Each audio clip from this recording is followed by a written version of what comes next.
So nandito tayo ngayon guys sa The Original Buko Pie Bake Shop sa may Santa Rosa, Tagaytay Road.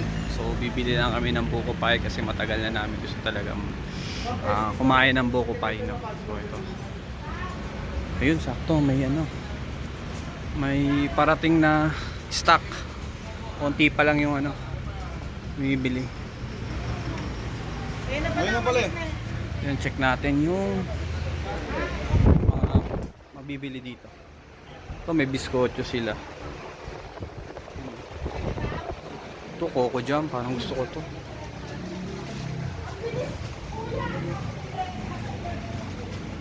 Merengue.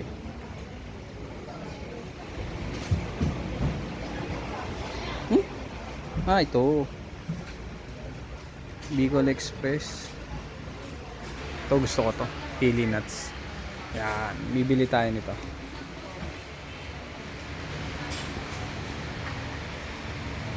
And guys, ang presyo dito tayo simulan natin. Itong garlic stick 210 siya. Tapos itong Paborita Family Pack 170.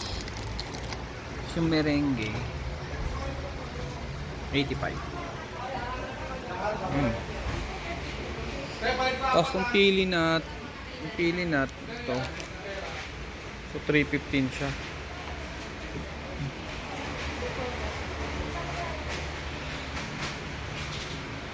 Tapos isang malaking ganito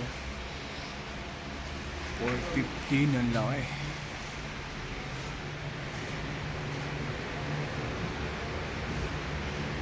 Tapos ano ba to? Xiaomi 135. Tapos meron din silang drinks na ito, mga yogurt flavored. Ayan.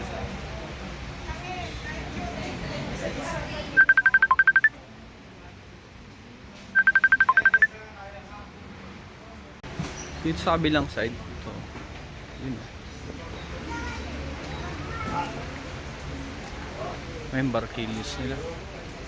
Tapos barquillos o lengua. Ito masarap, lengua. Ano ba to? 215 lengua de gato. Guyabano, dati binibilang ko yung mother ko nito eh. Magkano siya? 370.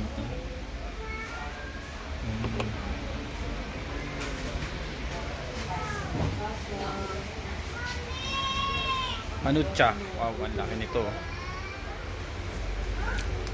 90 pesos.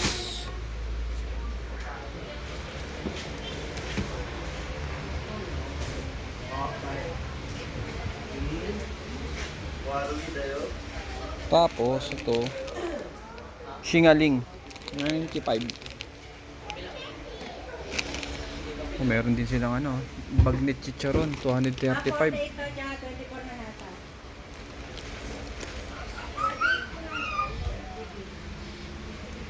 Mushroom chicharon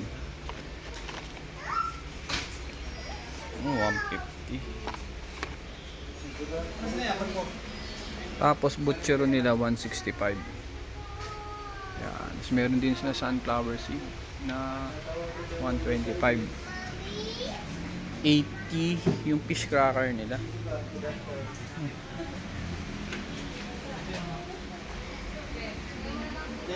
Meron din silang sweet and spicy na suka. Parang wala to dati. Matagal na talaga hindi ako nakapunta rito. Meron na siya. Sweet and spicy na suka. Magkano siya? 150. 190.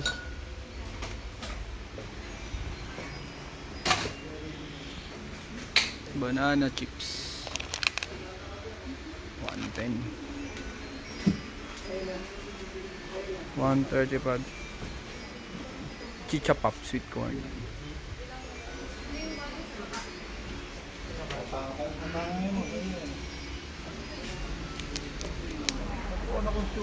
₱95 itong sampalok.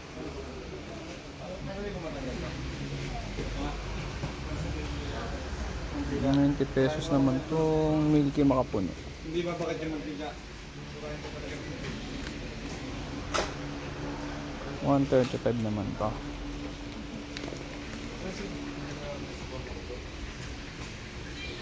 Meron din silang ganitong. So yun na nga guys, medyo dumadami na yung tao dito, bumibili. Ayun, nakapila yung wife ko. Actually, ang daming deliver nila ngayon ng ano, ng buko pie. Andito pa yung truck nila. So, ayan, deliver. Pero pag peak hours or may oras talaga siya na naubos ka agad. Kahit ganyang karami yung deliver nila, nauubos din ka agad yan. Talagang timingan lang ngayon, naka-timing kami, wala ganong bumibili, wala ganong pila. Pero meron din talagang panahon na pagpunta mo dito, wala silang stock ng buko pie. Talagang mag-aantay ka 1 hour, magsasabi naman sila kung willing ka to wait.